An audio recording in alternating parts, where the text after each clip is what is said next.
मैं अभिषेक रावत, एक ऐसा नाम जो बरसों तक बिजनेस वर्ल्ड में चमकता रहा। लोग मेरे पापा को किंग ऑफ टेक्सटाइल कहते थे। हम दो भाई थे, मैं बड़ा।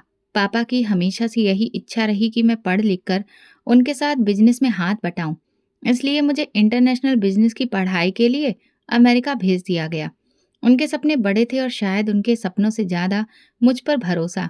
पढ़ाई पूरी हुई, डिग्री हाथ में आई, लेकिन दिल में वापसी का कोई भी जज्बा नहीं था।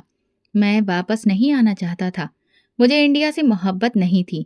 वहाँ की धूल, शोर, तंगहाली, सोच सब कुछ मुझसे मेल नहीं खाता था। मैं न्यूयॉर्क की सड़कों पर अपनी मर्जी से चलता था, अपनी दुनिया में रहता था। मेरे आसपास कोई रोकने वाला नहीं था, कोई सवाल करने वाला नहीं। ये सब कुछ मेरे हिसाब से था। एक दिन अचानक अरमान का फ़ोन आया, मेरे बचपन का जिगरी दोस्त। उसकी आवाज़ में खुशी छुपी हुई थी। भाई, मेरी शादी की डेट फिक्स हो गई है। 15 को मेहंदी है और बारात 17 को। तू नहीं आया तो मैं नाराज हो जाऊंगा। मैं हंसकर बोला, यार तू तो जानता है मैं ऐसे फंक्शंस में आने से बचता हूँ।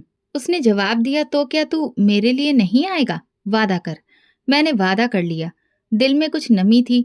उसके लिए बचपन के वो दिन याद आ गए जब हम दोनों साइकिल लेकर पूरे मोहल्ले में घूमा करते थे। दूसरी तरफ पापा की तबीयत बिगड़ती जा रही थी। फोन पर माँ की आवाज़ सुनकर दिल हिल जाता। बेटा, तुम्हारे पापा बार बार तुम्हें याद कर रहे हैं। बिजनेस अब अकेले तुम्हारे भाई के बस का काम नहीं रहा। पापा से फोन पर बात हुई। उन्होंने बस इतना कहा, वापस आ जाओ अभिषेक, अब वक्त है कि तुम हमारी उम्मीदों का सहारा बनो। उनकी ये लाइन मेरे दिल में तीर की तरह लगी। मैं जानता था कि वो बीमार हैं और मेरा बार बार इनकार करना शायद उन्हें तोड़ देगा। मैं वापस आ गया। दिल्ली एयरपोर्ट पर कदम रखा तो एक अजीब सी हलचल, मिट्टी की, धुएं की, जिंदगी की। माँ, भाई, चाचा सब एयरपोर्ट पर थे। माँ की आंखों में आंसू थे, भाई की आंखों में शिकायत और चाचा के चेहरे पर वही पुरानी मुस्कान। सब मुझे लेकर सीधे घर आ गए। माँ ने गले लगाकर कहा, बस अब तू आ गया है, सब ठीक हो जाएगा। मैं खामोश रहा। मेरे लिए ये वापसी बस एक मजबूरी थी। 2 दिन गुजरे, घर में हर वक्त शादी की बातें हो रही थी। बुआ, मौसी, मामा सबने एक ही राय दी, अभिषेक अब तुम भी शादी कर लो, तुम्हारी उम्र हो गई है। मैं बस मुस्कुराकर रह जाता। दिल में कहता, मुझे शादी नहीं करनी। कभी किसी लड़की को देखकर वो कशिश महसूस ही नहीं हुई जो बाकी सबको होती है। शायद इसलिए कि मेरे इरादे कुछ और ही हैं। मेरे जैसे इंसान को कोई खास चाहिए, और खास यहाँ कहाँ। मेहंदी में 2 दिन बाकी थे। अरमान ने खास तौर पर कहा था कि मेहंदी में ज़रूर आना। मैंने कहा, ठीक है भाई, ज़रूर आऊँगा। उन 2 दिनों में घरवालों ने मुझे सिखाया कि मेहमानों से कैसे पेश आना है। बिजनेस की फाइलें दिखाई और पापा ने तो यहाँ तक कह दिया कि अब तुम्हें कंपनी के बोर्ड में बैठना है। मैंने सब कुछ सुना, सिर हिलाया, लेकिन दिल अभी तक न्यूयॉर्क के उस स्टेडियम को ढूंढ रहा था। मेहंदी का दिन आया। दिन भर काम में रौनक रही। अरमान के फ़ोन पर फ़ोन आते रहे। आ रहे हो ना? लेट मत हो जाना। शाम होते ही मैं ड्रेसिंग रूम में गया और अपना फेवरेट कुर्ता निकाला, ब्रांडेड सफ़ेद, जिस पर हल्का सा गोल्डन काम था। माँ ने दरवाजे से झांक कर कहा, कितना खूबसूरत लग रहा है मेरा बेटा। मैं हंसते हुए बोला, आपको तो मैं हर हालत में खूबसूरत लगता हूँ। ड्राइवर गाड़ी निकाल कर गेट पर ले आया। मैं आईने में खुद को देखने लगा। बाल परफेक्ट, शूज पॉलिश किए हुए और खुशबू वैसी जो किसी खास मौके पर लगाई जाती है। जैसे ही गाड़ी से उतरा, फंक्शन हॉल के बाहर रोशनी की जगमग आंखों में लगी। सब लोग हंस रहे थे, हंसी मजाक चल रहा था। ढोल बज रहा था जिस पर लोग नाच रहे थे। मैंने सांस भरी और दिल में कहा, चलो देखते हैं आज का जश्न कैसा होता है। मैं हॉल में दाखिल हुआ, लेकिन अभी तक मुझे नहीं पता था कि मेरी जिंदगी में वो पल, वो लम्हा, आज का दिन सब कुछ बदल देने वाला है। हॉल में कदम रखते ही शोर और रोशनियों ने मेरा स्वागत किया। हर तरफ रंग बिखरे हुए थे, लोग शोर मचा रहे थे, कैमरामैन इधर उधर भाग रहा था। फंक्शन अपने चरम पर था। मैंने एक तरफ बैठने का सोचा। ज्यादा गपशप करना मेरे एटीट्यूड में नहीं था। वेटर ट्रे लेकर मेरे पास आया।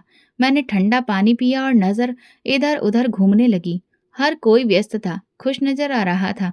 अरमान का छोटा भाई मेरे पास आया, भैया आप बैठे क्यों हैं, डांस करिए ना। मैंने मुस्कुराकर इनकार किया, यार मैं यहाँ सिर्फ तुम लोगों के लिए आया हूँ, मुझे नाचने का कोई शौक नहीं है। इसी दौरान मेरी नज़र स्टेज की तरफ गई। अरमान और उसकी होने वाली पत्नी हंसते हुए बैठे थे। उनके साथ कुछ लड़कियां भी थीं, जो अपनी पारंपरिक कपड़ों में बहुत खुश और व्यस्त थीं। लेकिन एक चेहरा बाकी सबसे अलग था। वो खूबसूरत ग्रीन कलर के कपड़ों में बैठी थी। उसका अंदाज शालीन मगर आंखों में गहरी खामोशी। मैंने पहली बार उस लड़की को देखा तो कुछ लम्हों के लिए जैसे आसपास का सारा नज़ारा रुक सा गया। ये कौन है? मैंने खुद से सवाल किया। पहली बार किसी लड़की ने मेरा ध्यान इतनी गहराई से अपनी तरफ खींचा था। वो ना तो हंस रही थी ना किसी से ज्यादा बात कर रही थी। बस बैठी हुई थी, चुपचाप मगर सबके साथ।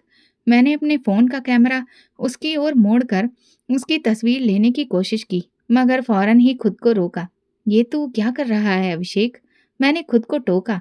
मैंने नजर हटाई, पानी का घूंट लिया, लेकिन अगले ही लम्हे दोबारा उसे देखने लगा। डांस परफॉर्मेंस शुरू हुआ, ग्रुप स्टेज पर आया, शोर और ज्यादा बढ़ गया। लेकिन मेरा ध्यान उस शोर में भी सिर्फ उस चेहरे पर था। वो कभी कभी मुस्कुरा उठती, कुछ कहती और फिर नजरें झुका लेती। कोई खास बात नहीं कर रही थी, लेकिन हर अंदाज में खुददारी थी। अरमान मुझे देखकर स्टेज से नीचे आया, मेरे पास आकर बैठा। फंक्शन कैसा लग रहा है? जबरदस्त, सब कुछ परफेक्ट है, मैंने फॉर्मेलिटी से भरा जवाब दिया। उसने कहा, यार तुझे लेकर ही टेंशन थी, तू आया तो मुझे बहुत अच्छा लगा और अब मैं कुछ टेंशन से फ्री हूँ। फिर वो उठकर आगे बढ़ गया। मैं वहीं बैठा रहा। कुछ लम्हों के बाद वही लड़की स्टेज से उतरी। मुझे लगा जैसे मैं उठकर उसके रास्ते में आ जाऊं, शायद कोई बात हो जाए।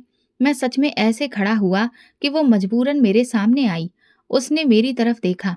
एक लम्हे को उसकी नजरें मेरी आंखों से टकराईं और फिर वो खामोशी से मेरे पास से गुजर गई। कोई एक्सप्रेशन नहीं, कोई मुस्कुराहट नहीं, कोई हैरत नहीं, बस चुपचाप गुजर गई, जैसे मैं वहां था ही नहीं। और मुझे न जाने क्यों बुरा लगा, जैसे मैं उससे कुछ उम्मीद कर बैठा था, लेकिन वो उम्मीद खत्म हो गई थी। मैंने खुद से कहा, ये सब इतना आसान नहीं है। शायद अभी भी मेरी नजरें उसकी तलाश में थीं। एक मौके पर वो किचन के पास से गुजरी तो अरमान की पत्नी ने उसे आवाज दी, साक्षी, पानी लाना जरा। साक्षी, मैंने दिल में नाम दोहराया। अब मैं जानता था कि उसका नाम क्या है। मेहंदी का फंक्शन खत्म होने को था। मैंने मौका देखकर अरमान को पकड़ा। वो भी गिफ्ट लेने के काम में व्यस्त था। अरमान, एक बात पूछनी है। वो लड़की वही जो तुम्हारी पत्नी के साथ बैठी थी, ग्रीन कलर के सूट में, उसका नाम साक्षी है ना? अरमान ने मुस्कुराकर कहा, हाँ, क्या हुआ? बस वैसे ही अच्छी दोस्त लग रही है। तुम्हारी पत्नी की पक्की दोस्त है। जितने हम दोनों दोस्त हैं उतने ही ये दोनों भी हैं। वो हंसा। अच्छा, कहाँ की है वो? मैंने अचानक से पूछ लिया। अरे बस दिल्ली की ही है। अभी तो बहुत सारा शादी का ही काम बाकी है यार। मैंने हाँ में सिर हिला दिया, लेकिन दिल में सवालों का तूफान था। मैंने खुद को रोका। ज्यादा कुरेदना खोदना फिलहाल ठीक नहीं लगा। मैं वापस अपनी जगह पर बैठ गया और काफी देर तक वहीं बैठा रहा। फंक्शन खत्म हुआ, लोग जाने लगे, लेकिन मेरे अंदर कुछ शोर हुआ था। साक्षी एक नाम, एक लम्हा, एक इनकार, जिसने मेरे दिमाग में जगह बना ली थी। मैं गाड़ी में बैठे बैठे ही सीट से टेक लगा ली। ड्राइवर ने आईना सीधा किया। मैंने कहा, बस चलो। गाड़ी चली, लेकिन मेरा मन वहीं पर रुका हुआ था, उसी लम्हे में, उसी चेहरे पर। मुझे नहीं पता था आगे क्या होने वाला है, लेकिन इतना जरूर जान गया था कि वो आम नहीं थी और शायद मैं उसके लिए तैयार नहीं था। अगले दिन मैं अरमान के घर गया। उसका कमरा अब भी वैसा ही था जैसा बचपन में हुआ करता था, बस थोड़ा सा ठीक ठाक कर दिया गया था। बेड पर बैठते ही मैंने बात शुरू की। यार वो साक्षी अजीब सी लड़की है। अरमान ने मुस्कुराकर मेरी ओर देखा। क्या मतलब अजीब? सीधी भी है और थोड़ा सा गुरूर वाली भी लगती है। तुम दोनों इतने करीबी हो, उसके बारे में कुछ तो जानते ही होगे। अरमान ने धीरे से कहा, हाँ जानता हूँ, बहुत कुछ जानता हूँ। उसने बैठक का दरवाजा बंद किया और आराम से सोफे पर टेक लगाई, जैसे सब कुछ सुनाने के लिए खुद को तैयार कर रहा हो। साक्षी दिल्ली के पुराने मोहल्ले में रहती है। उसका पिता जूते ठीक करते हैं, मोची है, लेकिन इज्जत से कमाता है। माँ का कुछ साल पहले देहांत हो गया। इकलौती बेटी है, सारा ध्यान बस उसी पर है। अरमान थोड़ा रुका, फिर बोला, वो अच्छी यूनिवर्सिटी में पढ़ रही थी, स्कॉलरशिप पर। उसका बचपन से ही किताबों से गहरा रिश्ता रहा है। मैंने नरमी से पूछा, और तुम्हारी पत्नी की दोस्त कैसे बनी? कॉलेज के जमाने की बात है। दोनों ने एक ही समय पर एडमिशन लिया था, साथ में प्रोजेक्ट किए और आज तक एक दूसरे के साए की तरह साथ हैं। साक्षी के अंदर खुददारी है और इसी बात ने उसे खास बनाया है। मैंने सिर हिलाया, मगर दिल में एक और ख्याल जन्म ले चुका था। मोची की बेटी और इतनी अकड़ वाली। ये सोच मेरे दिमाग में किसी कीड़े की तरह कुलबुलाने लगी। वापसी पर मैंने ड्राइवर को इशारा किया, मुझे एक पता मालूम करना है। मैंने एक खास आदमी के जरिए साक्षी का पता निकलवा लिया। सब कुछ मेरे पास आ चुका था, मोहल्ला, गली, घर का नंबर, सब कुछ। अगली सुबह मैंने ड्राइवर से कहा, गाड़ी निकालो। वो बिना पूछे चल पड़ा। हम जैसे लोग जब किसी जगह पहुंचना चाहते हैं तो रास्ते खुद ब खुद बन जाते हैं। वो सीधा एक तंग सी गली में गाड़ी लेकर गया और वहां रुक गया। चारों तरफ छोटे छोटे मकान, धूप में सेकते हुए लोग, छतों पर कपड़े फैले हुए थे। मैं गाड़ी से उतरा और एक खास दरवाजे पर जाकर दस्तक दी। काफी देर बाद दरवाजा खुला। सामने वही चेहरा, हैरत, उलझन और एक लम्हे के लिए खामोशी। आप? वो सिर्फ इतना ही बोली। मैंने खुद को संभालते हुए अच्छे अंदाज में कहा, अंदर आने के लिए नहीं कहेंगी? आपसे एक बात करनी है। वो आसपास देखते हुए बोली, पापा घर पर नहीं है, इसीलिए तो आया हूँ। जो बात करनी है सिर्फ आपसे करनी है। कुछ लम्हों की हैरत के बाद वो मुझे देखते हुए पीछे हटी। मैं अंदर दाखिल हुआ। छोटा सा कमरा, साफ सुथरा। एक तरफ स्टडी टेबल पर किताबें रखी थीं। दीवार पर कुछ धार्मिक बातें लिखी थीं। पंखा चल रहा था, मगर गर्मी महसूस हो रही थी। उसे बैठने का इशारा करके वो खुद खड़ी रही। मैंने सीधी बात शुरू की। अरमान ने बताया, आप पढ़ाई में बहुत अच्छी हैं, लेकिन आपके पापा एक मोची हैं। जाहिर है इतना खर्चे उठाने के लिए उनका आसान नहीं होता होगा। वो खामोश रही। मैंने अपनी जेब से एक सफ़ेद लिफाफा निकाला, मेज पर रखा। इसमें कुछ पैसे हैं, गिफ्ट समझ लीजिए। कोई शर्त नहीं है, कोई सवाल जवाब नहीं, बस मेरी तरफ से मदद है। वो ठीक से मेरी तरफ देखे बिना ही बोली, मुझे आपके पैसों की कोई ज़रूरत नहीं है। सच में, ये तो मैं बस अपने मन से दे रहा हूँ। मेरे पापा गरीब ज़रूर हैं, लेकिन इज्जत से कमाते हैं और मेरी पढ़ाई का खर्चा भी वही उठा रहे हैं। मैं किसी भी गैर मर्द की मदद को अपने लिए सही नहीं समझती। मैंने दोबारा लिफाफा उसकी तरफ सरकाया। सोच लीजिए, मैं एक बिजनेसमैन हूँ, किसी पर एहसान नहीं करता। इसे सिर्फ जान पहचान की शुरुआत समझ लीजिए। वो एक कदम पीछे हटी। मेहरबानी होगी, आप ये लिफाफा वापस लेकर यहाँ से चले जाएं। मैं अकेली हूँ और आपका यहाँ होना ठीक नहीं। मैं लम्हा भर के लिए उसे देखता रहा, फिर खामोशी से लिफाफा उठाया और दरवाजे की तरफ बढ़ा। वहां जाकर रुका। एक राय दूं? कभी कभी खुददारी जरूरत से बड़ी नहीं होनी चाहिए। वो बोली, नहीं, मुझे आपकी राय की जरूरत नहीं है। वो दरवाजा खोलकर खड़ी रही। मैं बाहर निकला, दरवाजा बंद हो गया। गाड़ी में बैठते ही मैंने शीशा ऊपर कर दिया। दरवाजे बंद हुए, लेकिन दिमाग के दरवाजे खुल गए। साक्षी के शब्द बार बार गूंज रहे थे। उसके इनकार ने मेरे अंदर वो सब कुछ छीन लिया था जो शायद बचपन से मेरे साथ था, हर किसी पर पूरी तरह से कंट्रोल करना। मैंने बिजनेस डील्स में बड़े बड़े फैसले किए थे। हर बार जीत सिर्फ मेरी होती थी, लेकिन आज एक तंग गली में रहने वाली लड़की ने मेरी हैसियत पर सवाल खड़ा कर दिया था। अगले दिन ऑफिस नहीं गया, बस एक कमरे में बैठकर बार बार वो मंजर सोचता रहा। तो वो समझती है कि मेरी कोई हैसियत नहीं, या ये सब उसका कोई नाटक है। मैंने अपने खास आदमी संजय को बुलाया। पता करो उसका रूटीन क्या है, कब कहाँ जाती है, उसके पापा कहाँ काम करते हैं, कब लौटते हैं। संजय ने सिर हिलाया। कल तक सारी रिपोर्ट आपके हाथ में होगी सर। अगले दिन जैसे ही संजय ऑफिस में दाखिल हुआ, मैंने घड़ी देखी। ठीक 10 बजे, मतलब पापा कहीं न कहीं काम पर होंगे। संजय ने बताया, उसके पिता बड़े चौक पर सड़क के किनारे काम करते हैं। उनके पास रोज पुराने ग्राहक आते हैं, छतरी लगाकर जूतों की मरम्मत करते हैं। ज्यादातर समय वहीं रहते हैं। मैंने कहा, एक काम करो, गाड़ी तैयार रखो, शाम को बड़े चौक जाना है। शाम 4:30 बजे मैं गाड़ी में बैठा संजय के साथ। मैंने काले शीशे लगवा रखे थे ताकि पहचान ना हो सके। वहां वही नजारा था जैसा मुझे बताया गया था। एक ठीक ठाक उम्र का इंसान झुककर काम कर रहा था। चेहरे पर मेहनत का रंग था, मगर अकेलापन और खामोशी भी। मैंने खुद को कुछ पल रोका, लेकिन फिर एक अजीब ख्याल आया। अगर ये इंसान कुछ दिन काम ना कर सके तो साक्षी मजबूर हो जाएगी। मैंने ड्राइवर से कहा, गाड़ी धीमी करो, जब वो सड़क पर आए हॉर्न दो। कुछ पल बाद वो वाकई उठा, शायद किसी ग्राहक से बात करने। जैसे ही वो सड़क के किनारे आया, ड्राइवर ने हल्का धक्का दिया। वो घबराकर पीछे हटा और अगले ही पल मेरी गाड़ी का बायां किनारा उसकी टांग से टकरा गया। धक्का हल्का सा था, मगर असर गहरा। लोग दौड़े, शोर मच गया। मैं तुरंत पीछे की सीट पर झुक गया। संजय ने हालात संभाल लिए। बस हल्की चोट है, फिक्र मत कीजिए, अस्पताल ले जा रहे हैं। हमने पास के अस्पताल में उन्हें भर्ती करवा दिया। मैं मौके से गायब हो गया, लेकिन संजय वहीं रहा। डॉक्टर को हिदायत दे दी गई थी कि किसी भी तरह की कमी नहीं होनी चाहिए। पैसों की कोई परवाह नहीं, सारे खर्चे मैं उठाऊंगा। इस बात से मैंने खुद को मसीहा बना लिया था, एक हमदर्द, एक मददगार। रात को संजय ने रिपोर्ट दी। सर, साक्षी अस्पताल आई थी, रो रही थी, परेशान थी। हमने बताया कि कोई खास आदमी उनके पापा का इलाज करवा रहा है। वो बार बार पूछती रही कि वो कौन है।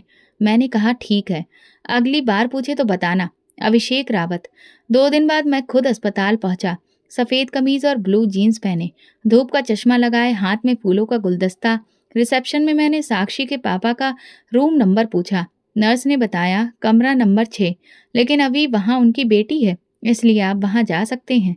मैं धीरे से कमरे की तरफ गया। दरवाज़ा थोड़ा खुला हुआ था। साक्षी अंदर कुर्सी पर बैठी थी और उसके पापा बेहोशी में लेटे हुए थे। मैंने दरवाजे पर दस्तक दी। उसने पलट कर देखा। आप? मैं मुस्कुराकर अंदर आया। बस हालचाल लेने आया था। सुना था आपके पापा जख्मी हो गए हैं। मुझे बहुत अफसोस है। वो सीधी खड़ी हो गई। आप यहाँ क्यों आए हैं? जो कुछ हुआ इत्तेफाक था, लेकिन मैंने सोचा कि किसी तरीके से आपकी मदद कर सकूं, तो क्यों ना करूं। वो पलट कर खुद को देखने लगी। आपने ही इलाज के सारे पैसे दिए? जी। आप क्योंकि मुझे लगा कि आपको इस वक्त किसी का साथ चाहिए। वो लम्हा भर को चुप रही, फिर बोली, क्या आपको हर चीज में अधिकार चाहिए? नहीं, मैं तो सिर्फ मदद करना चाहता हूँ। मदद वो होती है जो वक्त पर खामोशी से दी जाए। एहसान जताने की जरूरत नहीं होती। मैंने गुलदस्ता उसकी तरफ बढ़ाया, लेकिन उसने नहीं लिया। ये भी रख लीजिए, और शायद अगली बार आपकी यहाँ आने की जरूरत ना पड़े। मैंने नरमी से कहा, आप मुझे हमेशा एक ही नज़र से क्यों देखती हैं? उसका जवाब ठंडा था, क्योंकि आप हमेशा एक ही अंदाज से आते हैं। मैं खामोशी से पलट गया, दरवाज़ा बंद किया और दिल में सोचता रहा, ये लड़की है या आईना? मेरी हर हरकत को समझ जाती है। गाड़ी में बैठा तो संजय ने पूछा, कुछ हुआ सर? मैंने नज़र झुकी रखी, नहीं, लेकिन कुछ होना अभी बाकी है। 3 दिन तक साक्षी की कोई खबर नहीं मिली। ना अस्पताल से कॉल आया, ना किसी और तरह की सूचना। मैं भी खामोशी ओढ़ ली। जानता था कि मजबूरी हर दरवाज़ा खटखटाती है। बस वक्त का इंतजार था। चौथे दिन दोपहर में फ़ोन बजा। अनजान नंबर था। कॉल उठाई तो दूसरी तरफ वही आवाज़ थी, थकी हुई मगर साफ। मुझे आपसे एक बात करनी है। मैंने जानबूझकर लापरवाही से कहा। ऑर्डर करिए मैडम। मैं आपकी मदद नहीं लेना चाहती थी, लेकिन अब मैं मजबूर हूँ। डॉक्टर कह रहे हैं कि तुरंत ऑपरेशन करना है। रीढ़ की हड्डी में भी चोट है। मैं वक्त बर्बाद नहीं कर सकती। कितने पैसे चाहिए? 2 लाख से ऊपर। और कब तक चाहिए? आज शाम तक। एड्रेस वही है। ठीक है। मैंने फ़ोन बंद किया। लम्हे भर को आंखें बंद की, जैसे कोई पुरानी जीत दोबारा से हासिल होने जा रही हो। शाम होते होते मैंने पैसे अरेंज कर अस्पताल भेज दिए, लेकिन ये काफ़ी नहीं था। मैं जानता था कि उस वक्त वो जज्बाती और कमज़ोर है, और यही वो लम्हा था जिसे मैं काफ़ी समय से ढूंढ रहा था। अगली रात मैं उसके घर गया। दरवाज़ा खटखटाया। वही मामूली सी रोशनी, वही खामोश माहौल। इस बार उसने तुरंत दरवाज़ा खोला। शायद मुझे आता देख लिया था। अंदर आ सकता हूँ? वो कुछ लम्हे रुकी, फिर पीछे हटी। आइए। मैं अंदर गया। दरवाज़ा बंद हुआ। कमरे में उसके पापा की दवाइयों की महक थी और कुछ तनाव। वो खामोशी से एक तरफ खड़ी रही। मैं धीरे से बोला, क्या आपने खुद को कभी शीशे में देखा है? उसने मेरी बात को नज़रअंदाज किया। आप यहाँ क्यों आए हैं? पैसे अस्पताल पहुँच चुके हैं। Thank you. बस इतना ही? तो आप और क्या सुनना चाहते हैं? कम से कम ये कि आप अब समझ चुकी हैं कि दुनिया कैसे चलती है। मुझे नहीं पता दुनिया कैसे चलती है, लेकिन मैं जानती हूँ कि इज्जत कैसे बचाई जाती है। मैं उसके पास गया और उसकी बाजू पकड़ ली। इतनी भी क्या जल्दी है? तुम्हारे बाप के इलाज के लिए इतने पैसे दिए हैं, कुछ तो हिसाब बराबर कर दो। वो एक कदम पीछे हटी, आंखों में नफरत, चेहरे पर गुस्सा। मेरा हाथ छोड़ दीजिए, वरना। वरना क्या? वरना तुम्हें अपना चेहरा देखने के भी काबिल नहीं छोड़ूंगी। मेरे लहजे में गुरूर था। मैंने तुम पर एहसान किया, तुम्हें बचाया। तुम जैसे लोग कहाँ इतना डिजर्व करते हैं। अगले ही लम्हे उसने जोर से मेरे मुंह पर थूक दिया। शर्म आती है मुझे, तुम जैसे लोगों पर और तुम्हारे पैसों पर। मैं तुम्हें एक एक पैसा वापस करूंगी, लेकिन अपनी इज्जत का सौदा नहीं कर सकती। मैं कुछ पल दंग खड़ा रहा। ये थूक नहीं था, मेरे गुरूर पर चाबुक पड़ा था। तुम जानती हो मैं कौन हूँ? जानती हूँ। वो इंसान जो समझता है कि पैसे से सब कुछ खरीदा जा सकता है। लेकिन याद रखना, तुमने जिस इज्जत पर हाथ डाला है ना, वो तुम्हें खत्म कर देगी। तभी दरवाजा अचानक खुला। अरमान और उसकी पत्नी अंदर आए। शायद साक्षी ने खुद को संभाल लिया था। अरमान ने पूछा, ये सब क्या हो रहा है अभिषेक? मैं चुप रहा।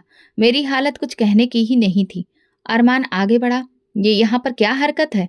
साक्षी ने सिर्फ इतना कहा, ये इंसान मेरे घर जबरदस्ती आया है। अब आप ही फैसला करिए, ये कैसा दोस्त है? मैं बिना कुछ कहे वहां से निकल आया। दरवाजा पीछे से बंद हो गया। गाड़ी में बैठकर मैंने साइड मिरर में खुद को देखा। कुछ बदला हुआ सा लगा। देर रात फिर उसी बात के बारे में सोचता रहा जो जाते जाते उसने कहा था। मैं तुम्हें एक एक पैसा वापस करूंगी, लेकिन अपनी इज्जत का सौदा नहीं कर सकती।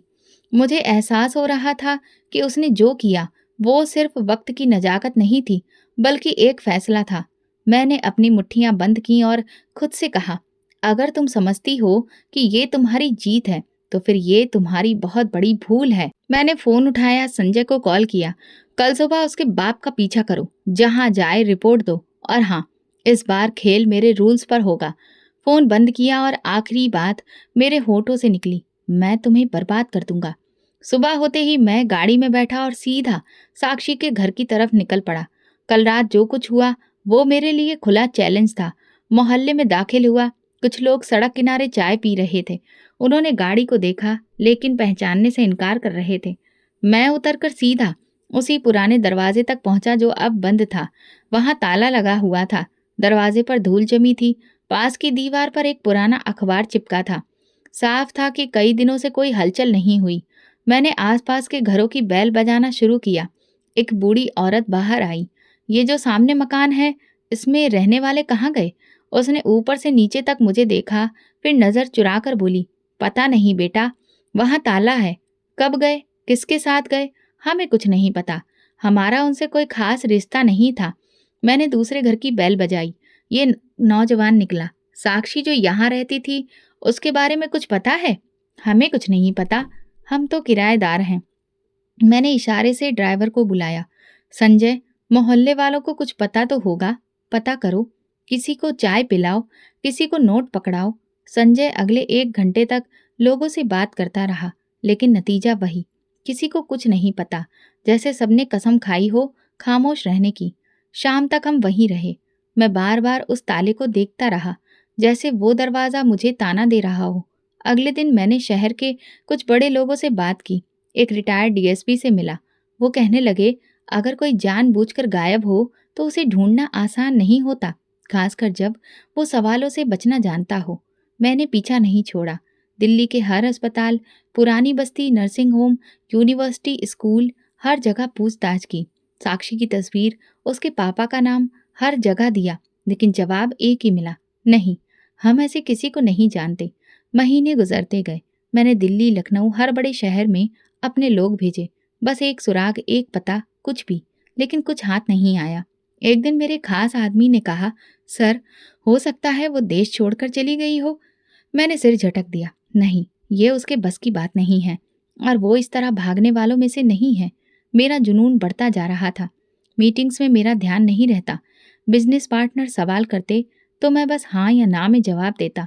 सब कुछ जैसे रुक गया था।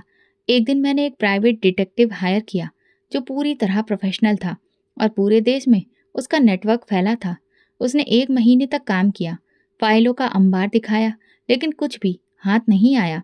अभिषेक सर, लड़की ने अगर नया पहचान पत्र बनवा लिया हो, पता बदल लिया हो और किसी नई पहचान के साथ रह रही हो, तो फिर उसका सुराग सिर्फ किस्मत से ही मिलेगा। मैं कुछ नहीं बोला, बस फाइल बंद की और खामोशी से खड़ा रहा। 2 साल गुजर गए। हाँ, 2 साल। हर महीना उम्मीद लेकर आता और खाली हाथ चला जाता। मेरे चेहरे पर वो भरोसा नहीं रहा था। कभी खुद को आईने में देखा तो वो अभिषेक रावत नजर नहीं आता, जो कभी किसी को इनकार की इजाजत नहीं देता था। घर वाले बार बार कहते, अब छोड़ दो ये सब, शादी कर लो, आगे बढ़ो। मैं बस इतना कहता, मैं किसी से बदला लिए बगैर नहीं रह सकता। वो नहीं मिली तो सुकून कैसे मिलेगा? कभी कभार सपने में उसका चेहरा दिखता, वही गुरूर, वही आंखें, वही बातें, मुझे आपके पैसों की ज़रूरत नहीं। मोहल्ले के लोग, ऑफिस के एम्प्लॉय सब जान चुके थे कि अभिषेक अब पहले वाला नहीं रहा। कुछ टूट चुका था। 2 साल बाद मैंने अपने सारे एजेंट को वापस बुला लिया, फाइलें बंद कर दी, रिपोर्ट जला दी। 2 साल हो चुके थे, लेकिन मेरे अंदर की आग ठंडी नहीं हुई थी।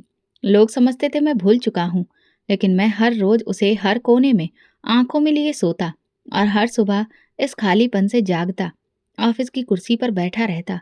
घंटे गुजर जाते मगर कोई फाइल खोलने का दिल नहीं करता। बिजनेस अब पूरी तरह से मेरे छोटे भाई के कंट्रोल में जा चुका था। वो सुबह दफ्तर आता और शाम को वापस चला जाता। मैं बस मौजूद था, जैसे खाली। एक दिन नाश्ता करते हुए माँ ने बात छेड़ी। अभिषेक, एक रिश्ता आया है। बहुत अच्छे लोग हैं, इज्जतदार कारोबारी घराना है, लड़की पढ़ी लिखी है। मैंने मुंह में निवाला लिए बिना जवाब दिया।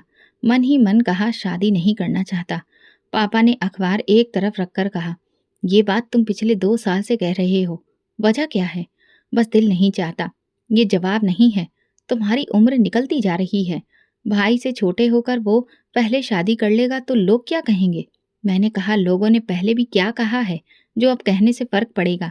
माँ चुप हो गई और पापा ने दोबारा अखबार उठा लिया। बात वहीं खत्म हो गई, लेकिन वो खामोशी मुझे भीतर तक गिराने लगी। उसी रात मैं छत पर जाकर देर तक बैठा रहा। वही पुरानी आस, वही अधूरा इंतकाम। मैंने खुद से कहा, अभिषेक रावत हार नहीं मानता। अगर वो सामने नहीं आई तो क्या हुआ? वक्त बदलता है और वक्त हर दरवाज़ा खोल देता है। अगले दिन मैंने संजय को बुलाया। एक बार फिर से तलाश शुरू करो। मीडिया, पुलिस, यूनिवर्सिटी, रिकॉर्ड, जो मुमकिन है करो। संजय ने धीरे से कहा, साहब हमने सब कुछ आजमा लिया है, कुछ भी नहीं बचा। तुमने कोशिश छोड़ी, मैंने अभी नहीं छोड़ी। उसने झुककर कहा, ठीक है, एक बार फिर कोशिश करते हैं। मैंने बिजनेस पर कम ध्यान देना शुरू कर दिया। ऑफिस का स्टाफ जान चुका था कि मैं दोबारा इस पुरानी लहर में डूब चुका हूँ। कुछ लोग मुझसे हमदर्दी करते थे, कुछ परेशान हो चुके थे। शाम को जब मैं घर आता, माँ वही पुराना सवाल लेकर आ जाती, अब तो वक्त आ गया है, अब तो कर लो शादी। मैं बस एक ही जवाब देता, माँ मैं किसी औरत को इज्जत दे ही नहीं सकता। फिर एक दिन छोटा भाई मेरे कमरे में आया, हाथ में चाय का कप था। भैया, सब लोग आपके व्यवहार से परेशान हैं। 2 साल हो गए, जिंदगी नहीं रुकी, तो आप क्यों रुक गए हो? क्योंकि मेरा हिसाब बाकी है, किसी से जिसने मुझे मेरे वजूद से हिला दिया। वो चुपचाप चाय का कप मेज पर रखकर बाहर निकल गया। शायद वो भी समझ चुका था कि अब बहस का कोई मतलब नहीं। उन्हीं दिनों मैंने खुद को लोगों से बिल्कुल काट लिया। सोशल मीडिया डिलीट, दोस्तों से बात खत्म, सिर्फ पुराने नोट्स, साक्षी की तस्वीर और वो शब्द जिन्हें मैं कभी निकाल नहीं पाया। एक दिन ऑफिस में बैठा था, अकाउंट्स टीम का हेड आया। सर, ऑफिस ऑडिटर की टीम अगले हफ्ते आ रही है। मैंने कहा, उन्हें मेरे छोटे भाई के साथ जो भी शेयर करना है कर लें। सर, कुछ रिकॉर्ड्स आपके साइन के बिना पूरे नहीं होंगे। मैंने फाइल उठाई, साइन किया और वापस देते हुए कहा, बाकी काम छोटे के साथ ही तय करो। उसी दिन शाम को संजय वापस आया, हाथ में कुछ कागज थे। सर, कुछ जानकारी मिली है। एक औरत है जिसकी पहचान अभी ठीक से नहीं हुई, लेकिन यूपीएससी की टॉप लिस्ट में शामिल हुई थी 2 साल पहले। एड्रेस तो थोड़ा पता चला है, लेकिन तस्वीर अभी तक नहीं मिली। नाम क्या है? साक्षी। मैं कुर्सी से सीधा होकर बैठ गया। पूरी तसल्ली कर लो, अगर वही है तो मुझे जल्दी खबर दो। उसी पल मेरे शरीर में एक बार फिर बिजली दौड़ गई, जैसे खाली वजूद में कुछ पलटा हो। रात को देर तक नींद नहीं आई। वो नाम, वो पहचान, अब अगर वो सामने आए तो मैं उसे बता दूंगा अभिषेक रावत को इनकार करने की कीमत क्या होती है। अगले दिन दोपहर के समय ऑफिस में बैठा था, कुछ रिपोर्ट्स देख रहा था, जब सिक्योरिटी गार्ड भागता हुआ अंदर आया। साहब, पुलिस की गाड़ी आई है बाहर। मैं चौंक कर उठ गया। पुलिस? क्यों? वही तो हम भी पूछ रहे हैं, अंदर आना चाह रहे हैं। मैं कुर्सी से उठा और बाहर निकलने ही वाला था कि रिसेप्शन से कॉल आई। सर, एक लेडी ऑफिसर आई है, उनके साथ में 3 सिपाही हैं और वो कह रही हैं कि आपसे तुरंत बात करनी है। नाम बताया? जी सर, साक्षी। मेरी आंखें कुछ लम्हों के लिए जम गईं। दरवाज़ा खुला, मैं अपने आप बाहर की तरफ बढ़ गया। ऑफिस के रास्ते में सिपाहियों के जूतों की ठक ठक आवाज़ गूंज रही थी। सब लोग एक तरफ हो चुके थे। कुछ नज़रों में हैरानी थी, कुछ में डर, लेकिन मैं खुद शॉक्ड हो रहा था। सामने वही चेहरा जो बरसों पहले मेरी आंखों में चिपक गया था। वही चेहरा पूरे अधिकार और कॉन्फिडेंस के साथ मेरे सामने खड़ा था। सिर पर असिस्टेंट कमिश्नर की टोपी, हाथ में गिरफ्तारी के ऑर्डर और आंखों में वही पुरानी शिद्दत। अभिषेक रावत, मैं असिस्टेंट कमिश्नर साक्षी, आपके खिलाफ करप्शन, टैक्स चोरी और पब्लिक फंड्स में घपला करने के इल्जाम के तहत गिरफ्तारी के ऑर्डर लेकर आई हूँ। मैं हंसकर बोला, तुम तो मेरे ऑफिस में हो और मुझे ही गिरफ्तार करोगी? जी हाँ, कानून के तहत मेरे पास पूरा अधिकार है और आपके खिलाफ सबूत भी। मैंने हाथ पीछे बांधते हुए हंसी छुपाई। तो तुमने पूरे 2 साल तक ये मंसूबा बनाया? 2 साल मैंने मेहनत की, मुकाबला किया और वो मुकाम हासिल किया जिसके बाद तुम जैसे लोगों को कानून के नीचे लाया जा सके। मेरे आसपास सिपाही डेरा जमा चुके थे। मैं जानता था कि अब बहस करना बेकार है। मैं चुपचाप आगे बढ़ा और कहा, चलो देखते हैं तुम्हारा ये खेल कहाँ तक जाता है। पुलिस की गाड़ी में बैठते हुए मैंने शीशे बाहर देखा। मेरे स्टाफ के लोग सर झुकाकर खड़े थे। कुछ चेहरों पर नरमी थी, कुछ सुकून में। शायद सबको यकीन हो चुका था कि मैं वैसा अभिषेक रावत नहीं रहा। थाने ले जाकर मुझसे सारा सामान ले लिया गया। फोन, घड़ी, बटुआ सब कुछ एक थैली में बंद कर दिया गया। एक कमरे में बैठाया गया जहां मेरे बराबर की कुर्सी पर साक्षी खुद बैठ गई। एक फाइल खोली और धीरे से कहा, अभिषेक रावत, तुम्हें पता है तुमने पिछले 7 साल में कितना टैक्स छुपाया? मैंने जो कमाया वो मेरी मेहनत से था। मेहनत?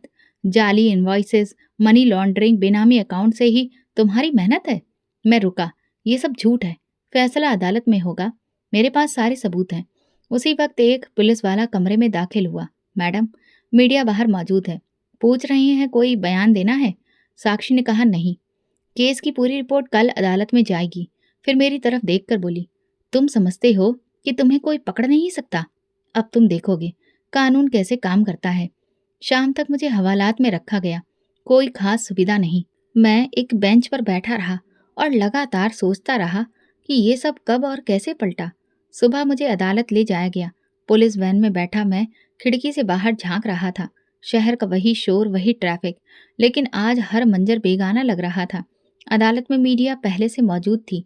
कमरे में मेरी तरफ माइक पकड़कर सवाल किए गए। अभिषेक रावत, आपने करप्शन किया? क्या आपने टैक्स चोरी की? मैंने कोई जवाब नहीं दिया। अदालत के अंदर जब मैंने अपने वकील को देखा तो वो तुरंत मेरे पास आया। सर, केस मजबूत है। हमें जमानत लेनी पड़ेगी, वरना लंबी कार्रवाई में फंस सकते हैं। जज के सामने पेश किया गया। दूसरी तरफ से साक्षी खुद खड़ी थी। उसने पूरी फाइल, सबूत और गवाहों की लिस्ट पेश की। अदालत के सामने कंप्लीट रिपोर्ट है कि मुलजिम ने कारोबार में जाली दस्तावेज से फायदा उठाया, टैक्स नहीं दिया और गैर कानूनी तरीके से पैसे जमा किए। जज ने सुना, फाइल देखी और फैसला दिया। अपनी सफाई पेश करने के लिए 1 हफ्ते का वक्त दिया जाता है। मुलजिम को अदालत की डिमांड पर जेल भेजा जाएगा। अदालत के बाद मैं वापस वैन में बैठा, लेकिन इस बार दिल में अजीब सा सुकून था। शायद इसलिए कि अब मेरा दुश्मन मेरे सामने खड़ा था। अब लड़ाई साफ थी। खेल शुरू हुआ। जेल के कमरे में दाखिल होते वक्त मैंने आखिरी बार आसमान की तरफ देखा और खुद से कहा, अब देखते हैं साक्षी, तुम कितनी देर तक ये जंग जीत कर रखती हो। 1 हफ्ता बीता।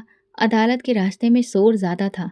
मीडिया कैमरा के साथ हर कोई फुटेज ले रहा था और मैं हथकड़ियां पहने एक मुलजिम की तरह गार्ड्स के बीच में खड़ा था। अदालत के कमरों के दरवाजे खुले। मुझे अंदर ले जाया गया। जज अपनी जगह पर मौजूद था। साक्षी हमेशा की तरह पूरी तैयारी के साथ। मेरे वकील ने कान में कहा, आज कुछ गवाह पेश होने वाले हैं।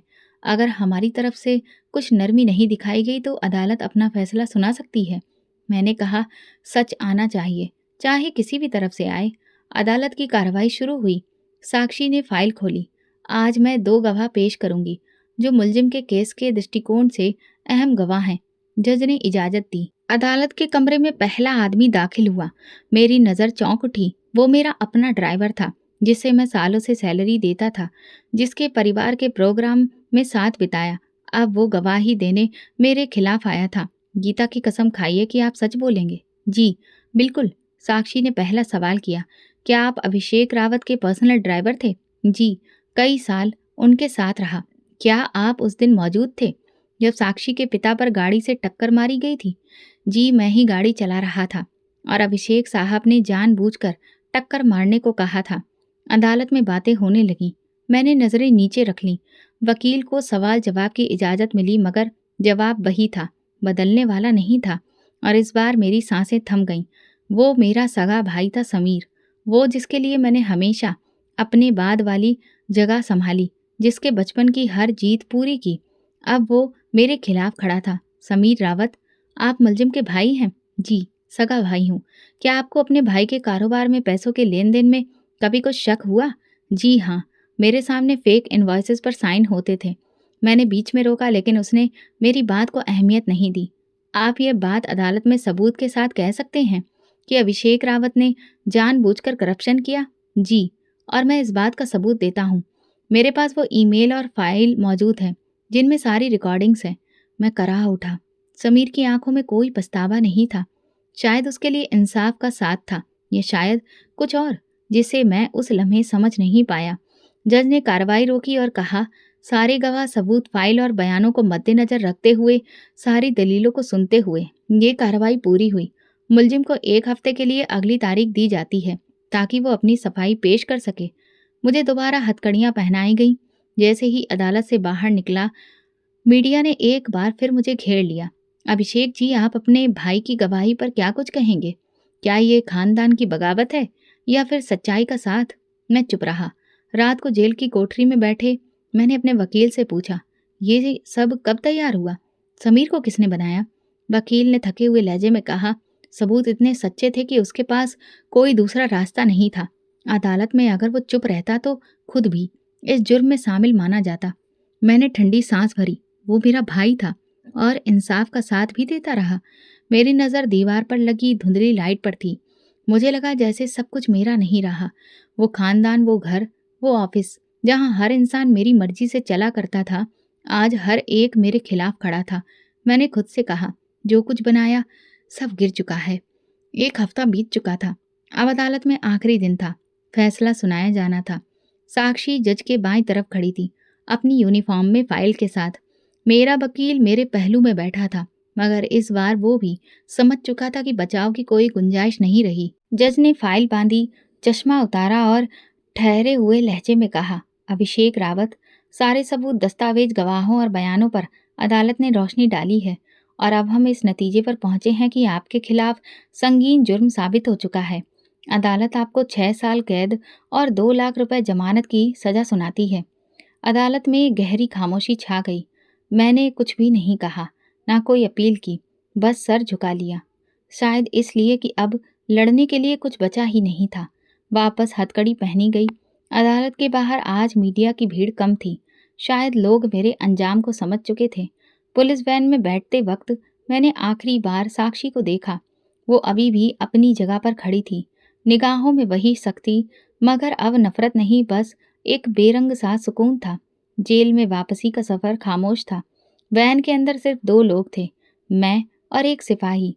वो बार बार मुझे देखता रहा, जैसे सोच रहा हो, यही है वो अभिषेक रावत जिसकी चर्चा सुनी थी। कोठरी वही पुरानी थी, वही दीवारें, वही छत, वही रोशनी की टूटी किरण। लेकिन आज का दिन कुछ अलग था। आज मेरे खिलाफ फैसला हुआ था, मगर दिल में अजीब सा हल्कापन था, जैसे जो अंदर बरसों से जल रहा था वो बुझने लगा हो। देर रात नींद नहीं आई। मैं बैठा रहा और दीवार पर छाया देखता रहा। फिर सब कुछ याद आने लगा। वो पहला लम्हा जब मैं साक्षी से मिला, वो लिफाफा, वो इनकार, वो थप्पड़ और फिर गिरफ्तारी। हर सीन जैसे कोई पुरानी फिल्म का रोल जो बार बार रिप्ले हो रहा था। अगले दिन जेल का रूटीन शुरू हुआ। कैदियों की लाइन, गिनती, खाने का वक्त, हर लम्हा मुझे बताता कि मैं वो इंसान नहीं रहा जो अपने ऑर्डर से दुनिया बदल देता था। कई दिन गुजर गए। मैंने बाहर का अखबार पढ़ना छोड़ दिया। कोई आने वाला नहीं था। फैमिली से मुलाकात का वक्त आया तो सिर्फ पापा आए। वे खामोशी से मेरे सामने बैठे, काफी देर तक कुछ बोले नहीं। आखिरकार उन्होंने कहा, तुमसे ये उम्मीद नहीं थी, लेकिन शायद यही तुम्हारी परवरिश का अंजाम है। मैंने धीरे से कहा, पापा, जो कुछ हुआ वो मेरी वजह से हुआ। आपने जो सिखाया उसे मैंने कभी माना ही नहीं। उन्होंने सिर हिलाया। साक्षी ठीक कहती थी, इंसान की असली कीमत उसकी नीयत से लगती है, ना कि उसके नाम से। मैंने पहली बार दिल से माना, पापा, वो लड़की मेरी जिद नहीं, मेरी जिंदगी बन चुकी है। मुलाकात खत्म हुई। मैं दोबारा कोठरी में वापस आया। अगले दिन मैंने जेल की छोटी सी लाइब्रेरी में जाने की बात की, पहली बार किताब खोली और खुद से सवाल किया, क्या वाकई जिंदगी इतनी छोटी होती है कि सिर्फ गुरूर में गुजारी जाए? महीने गुजरने लगे। मैंने लिखना शुरू किया, छोटे छोटे नोट्स अपनी जिंदगी के बारे में। फिर वही पेन बार बार पकड़ता। एक दिन जेल के कमरे में अकेला बैठा था। वहां एक पुराना कैलेंडर लगा था। मैंने तारीख देखी, वही दिन जब 2 साल पहले मैंने उसे खरीदने की कोशिश की थी। मैं उठा और वो पन्ना फाड़ा। उस पर लिखा, वो जीत गई। 6 महीने बीते और जेल अब इबादत बन गई थी। न जमानत की उम्मीद रखी, न कोई दरख्वास्त की। बस चुपचाप दिन गिनता रहा। एक दिन दोपहर को वार्डन आया, हाथ में फाइल थी। मेरे सामने आकर खड़ा हुआ। अभिषेक रावत, अदालत से आपकी जमानत मंजूर हो चुकी है। मैंने चौंक कर उसकी तरफ देखा। किसने फाइल जमा करवाई? आपके वकील का नाम दर्ज है, लेकिन जमानत की रकम आपके भाई के नाम से आई है। मैं चुप रहा।